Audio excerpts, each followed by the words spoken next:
Say hello. Hello. Hello, Jack and Ethan. Hello, Jack and Ethan. Can you guys say hello to your cousins? Hi, cousins. Hello, cousins. And Bertie. Go. I'm very sad. I'm very sad. You know why, cousins? Well, since you want to ask, I will tell you. So, I was working on play on that day when I was sleeping last night. I had a fun dream. It was. Okay, Edward. It was. Why not? Hurry up, because I need to do the reading because I have to go today, honey. It was I thought we were going. I thought we were going into the vacation when it was Christmas. But it was a fun dream, so that's it. All right, I'm going to go ahead and start with science. We're doing exploring creation with zoology, land animals of the sixth day. You guys, I will take the book away if you fight. We're going to read Track It.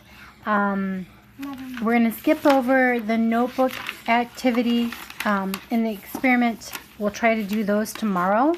I have to pick up the supplies. And then we'll go ahead and read carnivorous mammals and creature features. And we'll see how long the video is. We might get to the job. I'm going to be fighting with Winry though, so we'll see how that goes too. All right. Track It. Many lessons will have a Track It section. This will include pictures of drawings of animal tracks related to the lesson. This section will focus on the tracks you might find in North America. You may want to trace or draw these tracks. Edward, please stop being so loud. Creating a separate book you can carry with you on hikes or walks in the wooded area. So like if we were on a walk and you had your book with you and we found deer tracks, you could stop and draw those. Or if we found raccoon tracks, you could stop and draw those. How do you draw those? Well, we look at them and we draw the shapes. That way, when you come across some tracks, you can try to identify the animals or what animal made them. Please note that if you live outside North America, you should check the course website I told you about in the introduction of the book. Edward, please turn the pages more gently. They will find links to pictures and drawings of animal tracks that might be found in your area of the world. All right. So like I said, we're going to skip over the notebook activity and the experiment because we'll do that on Friday. That's how we always work things. What? So why are there so many maps? Because it helps us be able to learn stuff in history, but we're not doing history right this minute. So let's focus on science. Carnivorous mammals. Quick! Name 3 animals which people... name 3 animals. Think of 3 animals. Oh, can I look at that? Name 3 animals. Name 3 animals. Stop. Oh, can I look? Guinevere, you're not paying attention, honey. Name 3 animals. Name 3 No, you're repeating. Name 3 animals. Name 3 A cow, a dog, a pig, a cat. Name 3 animals. Oh, can I? Guinevere, the book's going away. I know. I will give it back to you when we're done. Name 3 animals. Pig and horses and dogs and pigs. Well, that's pig, horses, and dogs. Very good. Guinevere, 3 animals. You want chickens? I want horse. Okay, that's 2. Chickens and horses. Name 1 more. Chickens. Chickens and horses and chickens. We need 1 more type. How about bunnies? Bunnies. Okay. I love bunnies. All right. This is my reading partner. Yes, you both can look at it, but if you fight, I'll take it away. All right, which animals did you name? If you're like most people, all the animals you named had hair. Stop! This is your last warning. Very few ever said spider or salamander or tick. You're going too Edward, fast. you're done. She's going Nope, you are done. You're interrupting me as I'm trying to talk to you. You're done. Nope. Very few people ever say spider, salamander, or tick, although those are animals as well. Why is that? Well, one reason may be that there are so many interesting and different kinds of animals with hair. Do you remember what an animal with hair is called? No. It's called a mammal. Mammal? A mammal. When you go to the zoo, you spend most of your time looking at mammals. And just like the zoo, most of the animals covered in this book will be mammals. In fact, the first 9 lessons will be all about mammals. Stop. When people think of animals, they usually think of animals with hair like this lioness. Animals with hair are called mammals. When you please get off of that. Think of all the things you already know about mammals. You know that mammals are chordate and phylum Chordata with a vertebrae. Do you remember what a vertebrae is? Okay, it's your backbone. Backbone. And probably like your tailbone. Yeah, your tailbone goes into it. So all mammals have a vertebrae, a backbone. You could feel it on our dogs too. They have a backbone. They're endothermic, which means they're warm-blooded. Can you say endothermic? I feel it. Good job. Can you say endothermic? Endothermic. Can you say endothermic? No. Why don't you try? Endothermic. Thermic. It means warm-blooded. Stop it. And they must breathe oxygen from the air even if they spend a lot of time underwater. Because mammals nurse their young with mother's milk, you might think they all give birth to live young. But you will soon see that it isn't always true. Did you roll? Although you already know a lot about mammals, you need to learn more about them. Okay, so you guys might want to come over here so you can see this picture.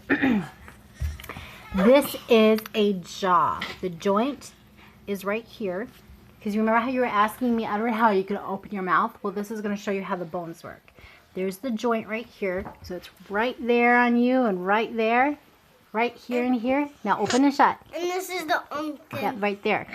You can feel, if you put your thumbs like this, like that, you can feel your jaw open and shut if you got to be right here. Feel it. Okay, right here. Now now open and shut your mouth. Here, let me situate your hands so you can feel it. Okay, now open and shut your mouth. Can you feel it? That's the joint. This is the upper jaw. So this part right here is your upper jaw. This part right here. And that doesn't move.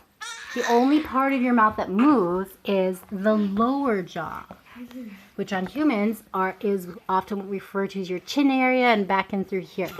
No? Okay. Suppose you found a skull that might have belonged to a reptile or a mammal. How could you tell what it was? Interestingly, you can always tell a mammal from a reptile by looking at its jaw. Mammals have a lower jaw made of only bone. The lower jaw, the lower jaw of a reptile, however, is made up of several bones. So, this is the lower jaw of a mammal because it's one bone. One bone. If you broke it, you would break one bone. But in reptiles, they're made of many bones down there. Not only that, the way the lower... When you're making this... Is this kind of dragon teeth? No, because a dragon is not a mammal as far as we know. It's a reptile. Are these called dog teeth? I don't know which mammal jaw it is. It's a very good guess that it's dog teeth. It probably is, but I don't know. The lower jaw of a reptile, however, is made of several bones. That's a skeleton one. Very good. Not only that, the way the lower jawbone moves is very different in reptiles as compared to mammals. Stop! Stop! Be nice, guys. In reptiles, the joint that connects the lower jawbone to the rest of the skull is like a simple hinge. Do you know what a hinge is? Do you know what a hinge is? Yes. Do you know, Edward?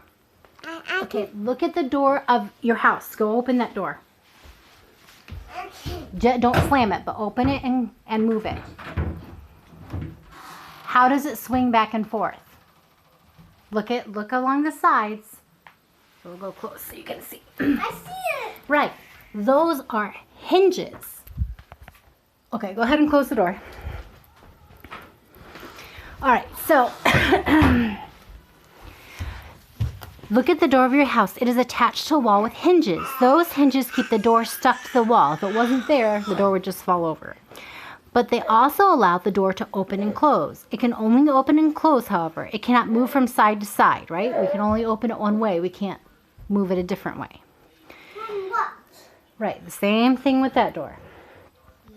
What's not? What's to the ceiling? In mammals, the joint that connects the lower jawbone to the skull allows it to This not looks only like open this. and close, but also move from side to side. So watch mommy. So you can go, but you can also go. Mom, can I See? The door doesn't let you do that. So you try. Go. Yep, and side to side, up and down. Good job. See? That our hinges are more unique than that. How does our bones do this? Mom, can I tell Daddy if he could come listen to with us? Not right now. We're almost done. Mom, What? um, You can ask him for the next one. what makes you do this? It's your joint. Remember the joint we read about right here? This is the joint on those ones. This is a human skull. The joint right in there. These are called human. Yeah, this is human. This human was once Henry. This is a human that was once alive. Okay, what is the big deal? Well, because of their jaw structure, reptiles cannot chew. We can. Instead, they must swallow their food whole. Not so with mammals. They can chew their food. This actually makes a big difference. You see that after you eat food, you must digest it. This means your body breaks down the food so that it can turn it into energy as you walk, run, play, breathe, etc. Well, it is easier to digest food that has been chewed, so mammals digest the food easily compared to reptiles. What makes your tongue move up and down? Your tongue is a muscle.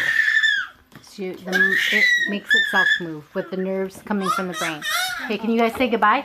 This is a muscle too. You have muscles in tendons in your elbow joint, yes. Can you say goodbye? No, I don't want to. So, You don't want to say thanks for listening? yeah. So, thanks for listening, everybody. Goodbye. Gwynnie, can you say goodbye?